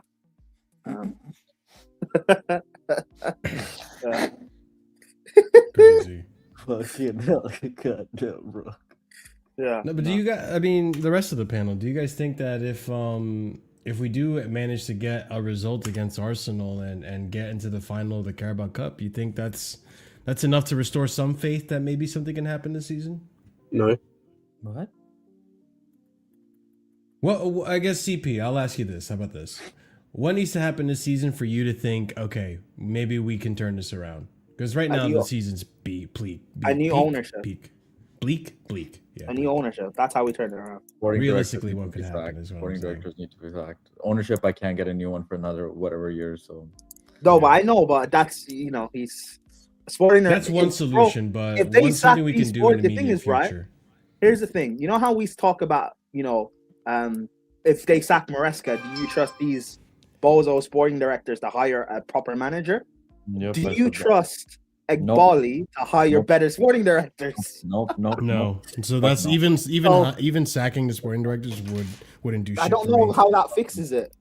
Yeah, because I just feel like to an extent, even though I don't rate these sporting directors, I feel like to an extent, a lot of how bad things have been going is in part because they're being told to do what Iqbali wants them to do. like Iqbali will fire Winstanley and Stewart, and then he'll hire Thatcher and Ryan. Like, it's what we're gonna have to deal with. Oh my god! Thatcher would have kept. We're gonna have Ashford Wett playing false nine for Chelsea if Thatcher's in charge. I can kind of believe it because their lack of competency is amazing. So I can believe them getting similar people in terms of competency of their jobs. Mm-hmm. I don't think Ahmed's there, but I mean CP. Or anyone else, I mean, what needs to happen this season for you to kind of turn things around? We need to invest in January. Like we actually need to get new players in. These players What in this players do manager. you want, by the way, out of curiosity? Or A new what players? striker, What positions do you want to? striker, left wing, and centre back. Also, Scott, do you remember last year January when we had injuries in our team, and there was reports saying that we're not going to recall Santos because we don't want to fuck up Strasbourg season. You remember that, right? Awesome. So if we're gonna fuck up Strasbourg, let's do it properly. Recall Omega, recall Mamadou Sarr. Well, Omega's not like we haven't bought him. We'd have to sign him on loan, which I'm fine to do. I don't care. Well, we haven't bought him yet. Or I saw a tweet that was like, oh, what was the? I can't remember what the tweet was. The tweet was something like, Chelsea should sign Omega in January because he's not playing and he doesn't know where Strasbourg is on GeoGuessr or something. I can't remember the tweet, but bro. Wait, sorry, what? I thought we bought Omega. On GeoGuessr? No, we are buying Omega in 2026, like in the summer. So but I thought the deal was done, but it gets activated in the summer. No, so we'd have to loan him in for 6 months, which I'm fine to do. Like I don't care. Okay. Cool. Yeah. But yeah, loan Omega in. Recall Mamadou Sarr, recall Anselmino. No, don't recall Anselmino. Don't recall Sarr. Go and get me Gehi. Go and get me. Oh, Gehi's not happening. Gehi's not happening. Oh, like I don't care. Like go and get a centre back then, a proper centre back. None of these youth kiddies. It's not about what could happen or could not happen, Prime. The question is what needs to happen for you to believe this season's going to believe. Hashtag believe. Yeah, like the things that need to line up. Like number one is Liam Rossigny needs to be a god tier tactician. Is first and foremost. He needs to have that innate Klopp ability to take these average players in some instances and just highlight their strengths to such an insane amount that they actually become good. That's the first thing that could do it. Yeah. I don't know if that's going to happen. The second thing is just better players in January. That's never happening. And the third thing is these players need to show me they can actually beat some of these teams below us on a consistent basis. Like that Arsenal result, we could probably turn up against Arsenal. We showed today we can turn up with Callum McFarlane as manager. But guess what? If we go to Fulham and lose 2-0, means literally nothing. So like, the cup don't mean anything to me, Marshall. Yeah. For me,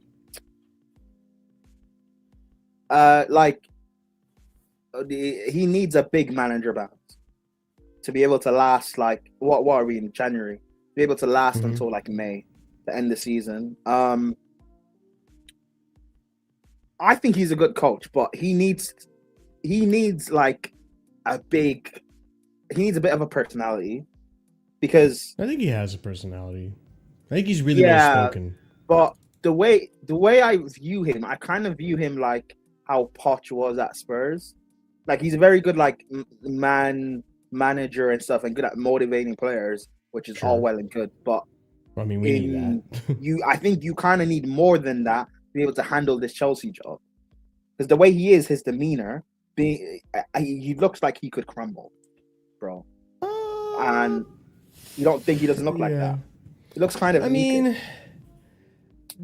that's fine and dandy and all. You could say he looks that way. To be fair to him, he came into a Strasbourg side that were rioting, and these guys weren't showing up to games and protesting constantly. So I think he's fine in that sense, but this isn't my reasons. This is more yours. So no, that's fair. But it's one thing doing it at a club where there's no real expectation. At Chelsea, we still expect you to be able to finish in the top 4. We expect to win a trophy this year. We expect to beat Arsenal in the semi-final. So it's like, and because I get it, he is intelligent and everything, and he's a good coach. But it's more than just being that. Because when Potter was here, people could have argued that he's a good coach and he's a good manager. It's a lot more than just being able to do that. You need the personality and the ego to be able to handle that. Which Maresca, people can say what they want about Maresca, but he did have that. The guy was assistant to Pep at City. He worked in their academy. The guy, as a player, he played at Juventus. Like this guy, Maresca is a winner. And that's why he was speaking out about the squad. He, after winning that Club World Cup, the guy wanted to improve the team. Forget just the managers for a second here.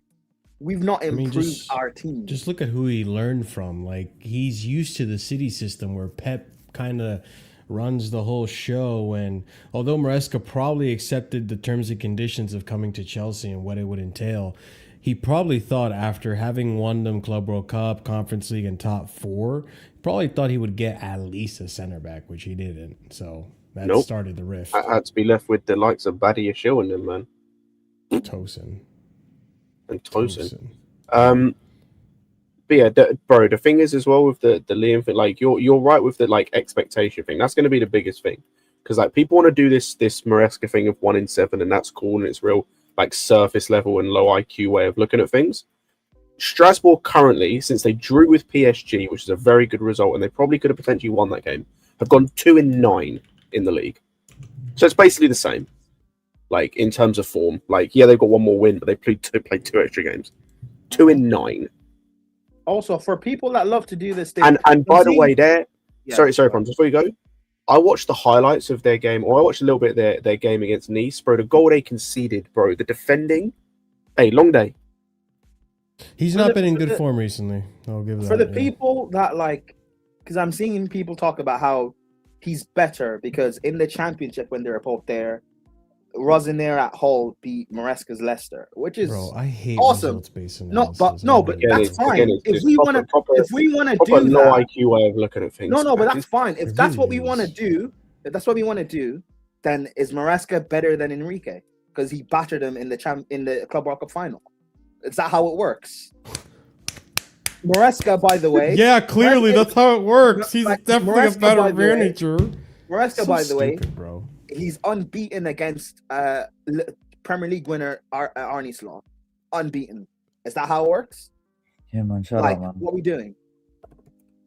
McFarlane got a point against Pep. Does that mean McFarlane sits at the table with Pep? Like, what are we doing? Yo, Ruben Amorim at Sporting got the best out of Pep in the Champions League. Does that mean Ruben Amorim is a better manager than Pep? Yeah, and Postecoglou did the double on Pep. Does that mean Pep is not as good a manager as Ange? People will say, does that mean Pep should get sacked? Yes. People will say, but Maresca had an expensive. CP, you're really smart, man. We should listen to you. People will say that Maresca had an expensive Leicester squad compared to Hull, which is true. But when you look at how expensive PSG's team is, filled with star-studded winners and world-class players, and Chelsea were able to beat PSG with gusto, with Neto on the flank, Chalobah, Sanchez, João Pedro, these guys, Reece James in midfield. Is that not comparable? Like, what are we doing? Like, whatever, man. I pray for what's there, man. He's just I like to look at the season as a whole. It won't be his fault. Don't get me wrong. Like Rosenier's first season at Strasbourg, phenomenal, great season. Right now he has to juggle Europe and the league, so it's been tough for him. And I think he's had a significant amount of players out. Plus, he lost Santos last season. He lost Petrovic. He lost who else did we lose from that team? Doué left, right? No, Doué's still there. No, who's the who was the other one? Bakwa? Was Bakwa? Yeah, Bakwa left. Like, they lost a lot of players. So, like, again, I don't think he's a bad manager. I think he is a good manager. I just don't think he's ready for this level, like Prime is saying. Yeah, he's not ready yet. I think the pressure might get to him. And, again, it's one of those things, and I was saying this to Vader yesterday. I'm afraid to say this because it's probably true. I feel like Chelsea are becoming a stepping stone club where as long as you're willing to come in here into the corporate world and accept all the bullshit and just play nice, you're guaranteed a nice job at the end of this whole entire bullshit. No, I've been saying this to people. We're Manchester United. Mm-hmm. Yeah. Oh, we are. To an extent, yes. Yeah. Yeah, but it's baffling. Like, the thing is, right? Like, listen, Poch there's a I agree special with place. this, ENZO, by the way. There's a special place in hell for Poch to burn in, right? But he spoke out about the experience. Lampard spoke out about the experience. Maresca's speaking out. Like, eventually, how many managers should we go through until they eventually start, until maybe it clicks that there's actually something wrong? How many managers do we have to go through? If Rosen, yes man, imagine Poch, not winning a trophy yes, DHL. Like, listen, yes man Poch spoke out. Yes man Maresca spoke out. If yes man Liam speaks out as well, that's 3 on the bounce. It's 3 of the best. That's a hat trick. It's a hat trick. Like, but whatever, man. Give them new contract extensions. The sporting directors. Yeah, that's a smart idea. Well, they already did. New extensions, Yeah, I mean, listen. The question wasn't more so for the ownership, because as far as anything could happen this season, we could win the fucking quad, and it doesn't instill any faith in me with these owners. If we win the quad, they're gonna buy. Who do you think? What quad are you talking about? You're talking about you're buying a look. Yeah, you're buying. No, I'm just saying if Chelsea win the quad, I still wouldn't have any more faith in these owners. Wait, Marshall. Who do you think the worst forward is in the league? Forward in the league? Jesus Christ. That's not Chelsea. Because I have a point with this. Who do you think the worst is?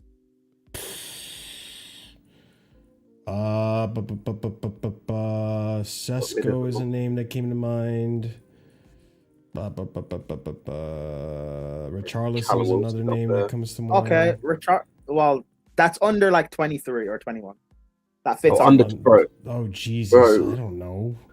I mean, Barry's got 3 goals all season, and 2 of them are against Forest. Okay. Let's go with fine. Let's go with Richarlison though. Fine, whatever. Sure. Cool. Marshall, would you accept Chelsea spending? Richarlison has 7 goals this season, by the way. Sorry to interrupt. Yeah, but he still asked. Marshall, would you accept? Marshall, would you accept Chelsea spending 65 million on Richarlison in the summer? Okay, hold on. Would you be okay with Chelsea winning the Champions League this season if it meant in the summer we spend 65 million on Richarlison? Because that's what we literally did with the club, winning the Club World Cup. We then spent that money on Garnacho. That's what we literally did. I'd do it for UCL. Yeah, I would deal with that. I asked Lewis this. I asked Lewis this with Brendan Johnson. Oh yeah, I was there before he moved to Palace, and Lewis agreed. Yeah. So. Yeah, I would do it to. I'd tolerate Richarlison to win a UCL. Okay, cool. Yeah, as much as I really dislike Richarlison. That's really. Okay. Let me read this real quick. Because that's what we did for Garnacho. Yeah. Don't even. I can't. I'm just getting annoyed again. We need a brother that runs and covers ground for fun. What's you in the Palace saying? Caicedo can't cover ground all day by himself. I agree. mean, bring Warren, man. Well, no, like the Roy Anderson.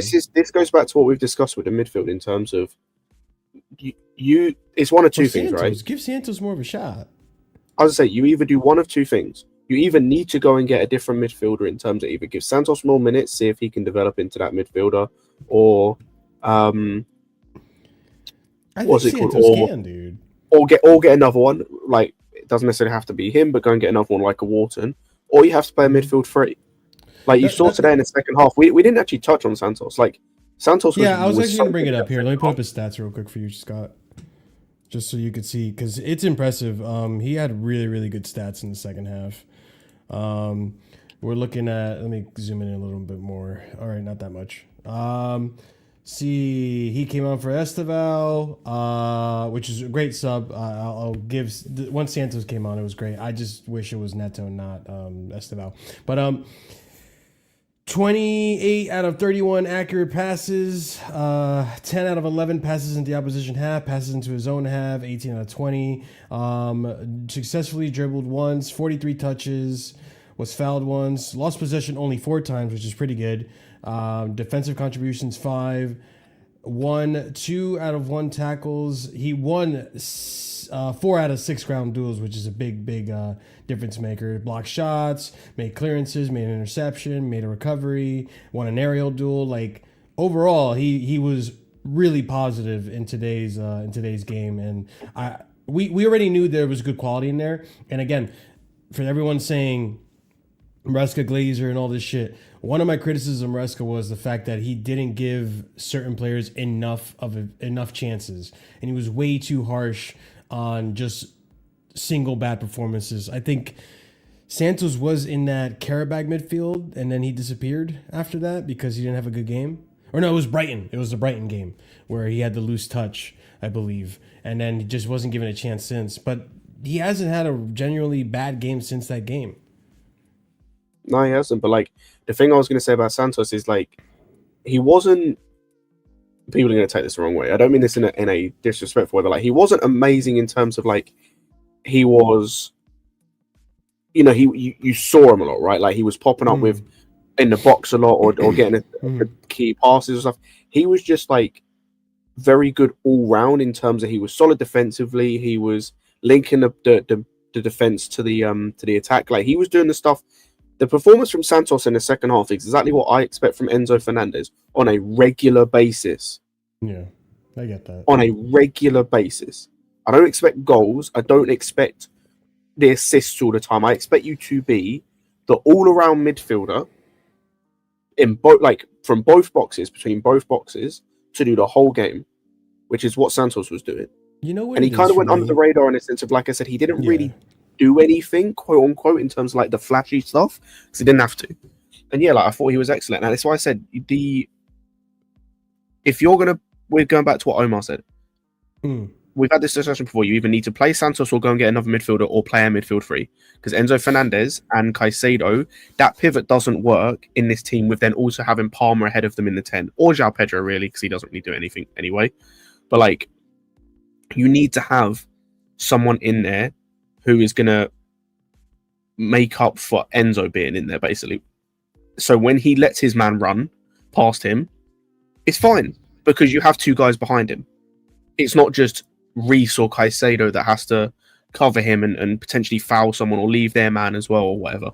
But yeah, like the midfield is probably the bit, it's weird considering the money we've spent. It's the one area of the team that Rossini has to figure out the most, because you either got to find a way to make Caicedo and Enzo work together, which we've seen it can work previously. Yeah. Or you got to switch it so that there's a third man in there, or you just have some balls and drop Enzo is the other option. So, go ahead, Scott. Finish your point. No, so that was it. Like the attack we know is shit. The defense we know is kind of shit. There's not really much to sort out there apart from like just make the defense foundationally solid, which like you see today. As decent as we was defensively, Badiashile is still at fault for the goal. Chalobah still had some bozo moments. Josh had a couple of moments. Like even with setting a good foundation today, we still were pretty average defensively. And then going forward, like we all know that we suck going forward outside of a couple players. But yeah, so that midfield he has to work out and has to figure out. I think part of the problem with Enzo in particular is I feel like his worst games are the games where it's almost like he can't decide whether to be an attacking midfielder or to sit back and be part of just like a regular 8, you know, building up play and helping with the attacks. And I think when that happens, you see kind of not these types of games, but like for example, the Bournemouth game where it's just like horrendous, just not present. Whenever he is present, get dispossessed, liability in defense. I think having a set role for Enzo might benefit him. I also think very much like what Axe said here. I think this is very valid. I think last season, if you guys remember, there was multiple games where Enzo Fernandez was dropped because Enzo Maresca preferred to have 2 6s rather than a single 6 and like a roaming 8 where Enzo would be doing. And to the fault, this is on Maresca.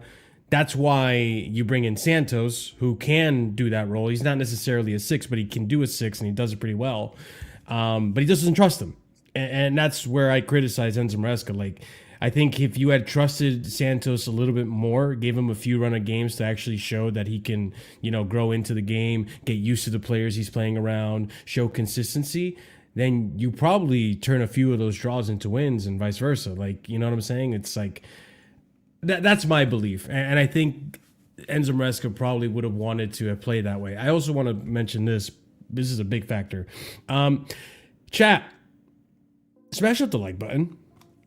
Because there's over 100 of you, and I'm only seeing like 30 something likes. And listen, we got away with a point at the Etihad. I feel like that's deserving of about 50 likes, especially if there's over 100 of you. So hey, smash up the like buttons, because like Logic is saying, it helps out the channel. And big up, like and subscribe. It all helps out the channel. So don't forget, smash up that like button, please.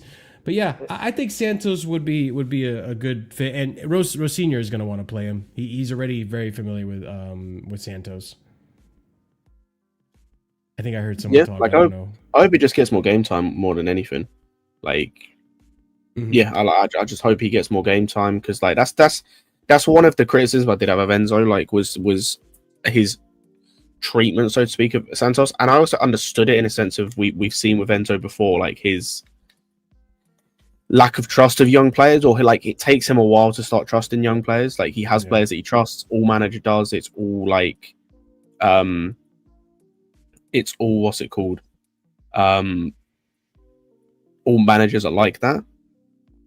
But yeah, like he needs to, or I'm hoping that he just gets more game time, basically, because he is a good midfielder. Like we've seen it before in this league.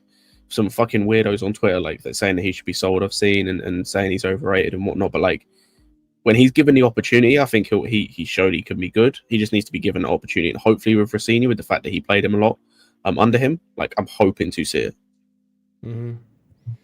I think he's on his way out, Tem. I'm not gonna lie. I think Lavia's future at this club is looking really bleak. But we'll see. We'll see. 3 seasons now, right, with him. Poch. Yeah, this is his first season. Third season now, and still not available for most of it. Like, yeah, I think he's got a worse injury record than Fofana at this club, if you were to like put it to a percentage. So yeah, it's not looking good for Lavia, man. I'm not gonna lie. It sucks though, because like he is such a good player as well. Like you see when he comes back from injury, like we had the Cole Palmer discussion about he's still not fit or still injured, and it's like Lavia is one of those players you don't have to worry about that with him, because like he comes back and it's like he hasn't skipped a beat, but he's just injured so often. He plays such a good factor. Like it's just not. I feel like we become a little bit more like Arsenal when we have a player like Lavia in the team, whereas like. Because the thing is, I'll admit, and I think someone said it before, I do feel like when Enzo Fernandez isn't in the team, our attack suffers a little bit. But and that's mostly because I feel like when Lavia's in there, he hasn't done the passing that we've seen he can do. But we're defensively very, very sound when Lavia and Caicedo are in those games. And I'm sorry, I prefer to have boring 0-0s or 0-1s where we win by 1 goal than to just lose as many games as we're losing. So I did want to go over some of the comments that McFarland said at the end of the game, and maybe we'll wrap it up. Wharton would be a bad shout, especially if maybe Enzo gets sold. That might be something that happens in the future, depending if we don't. I'll say this: if we don't get UCL this season, which is very possible, especially with all the turmoil happening, Enzo Fernandez gets sold in the summer. I'm calling it right now. I'm calm with that. I'm absolutely fine with that. I think a lot of people would be calm with that, and I wouldn't be neither here nor there. Why do you think UCL would matter? Money. I forget who said it. I think Ornstein or someone in the Athletics said it, that we're in a position right now, if we don't make UCL, we're going to be forced to have to sell like one of our top players. That's not what I'm talking about, though. Why do you not, even if we get UCL, if we get a good bid from Real Madrid, why do you think we would reject it? I hope we don't. That's what I mean by why would UCL matter? I don't know. Because I don't really know where this club stands on with Enzo right now. If it was Caicedo, I would say definitely they're not going to straight sell him rejection. because, yeah, I don't think they want to sell Caicedo. I think they understand how pivotal he is to the project. Whereas Enzo is like one that's in the air. It's in the air that I don't know. I genuinely don't know. Because there's pros and cons to why they could and could not sell him. I feel like part of the reason they don't sell him is because they feel like he is a leader in the dressing room. They feel like he's constantly available and he's fit.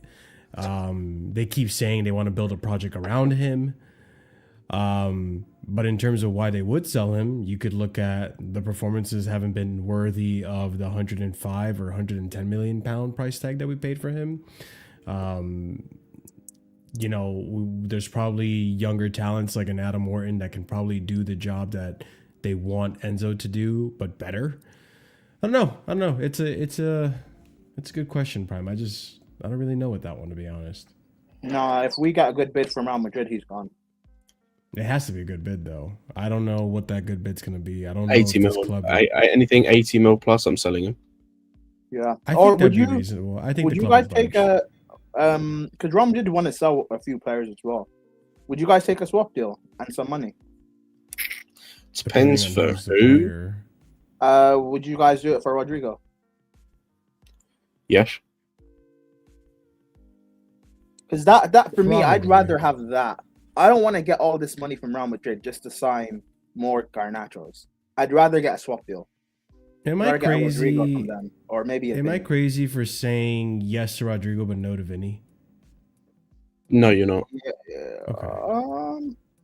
Because honestly, I feel like Vinny's another. It's more mentality than anything. I don't want Vinny because of mentality more than anything. I feel like the temper tantrums. I would. Like, I didn't want Garnacho for that sole reason, and he's been on his best behavior in terms of that bullshit so far. But Vinny's, I think, is that on steroids as well. The other thing with Vinny that I don't know how it would translate is because obviously he's a technical player, but I don't think he's as bad as Gittins. But I wonder if he'd have a similar issue in Gittins in terms of like the trying to match the physicality with the dribbling. Like, I think he'd struggle with that. Yeah. Why do you think Vinny would struggle and not Rodrigo? I think, Vinny, just because of what I'm seeing at the moment, I just think he just struggles when players get physical with him. I think Rodrigo, I just haven't seen enough of it, to be honest. Yeah. I don't know. I feel like Rodrigo would be able to put his head down, train, and like just improve his game, and he always feels like he has something to prove. Whereas Vinny feels like he just feels entitled to everything. I get that feeling off of him. So I don't know. I feel like Rodrigo strikes me as the more humble footballer than Vinny. Yeah. No, I hear you. Yeah. Let's read some of these comments. So Forward, Cal McFarland today to come in that can guarantee me goals. Another problem I have with our forward line, barring Palmer, none of my forwards I can consistently guarantee me to get like double digit 15, 20 goals. So if I can't get that from my strikers, let me at least get it from one of my, inside forwards or wingers or however way we're going to set up with this new guy. Mm-hmm. Let's look at some of Cal McFarland's comments today. Today I'm facing Pep. He's one of the best managers that have ever done it. That seemed to be the narrative of the game, and I don't think it should have been. Excuse me. It should be about the players and how well they performed. It shouldn't be about me. It should be about the quality performance those lads put on with everything that has gone on. For me personally, it was amazing. Stuff you dream about. Pep Guardiola, Premier League game, amazing. I'm really proud of the performance, even if that goal didn't come. I thought the character the lads showed, especially in the second half, I would have been so happy regardless. It's even better we got the equalizer I thought we deserved. He also said I already read that part. And then he also said if he always believed they'd get the equalizer. The whole focus over the last 2 days was winning the game. Obviously, we haven't gone and done that, but putting in that performance, we're all very proud. We always believed we could come here and win.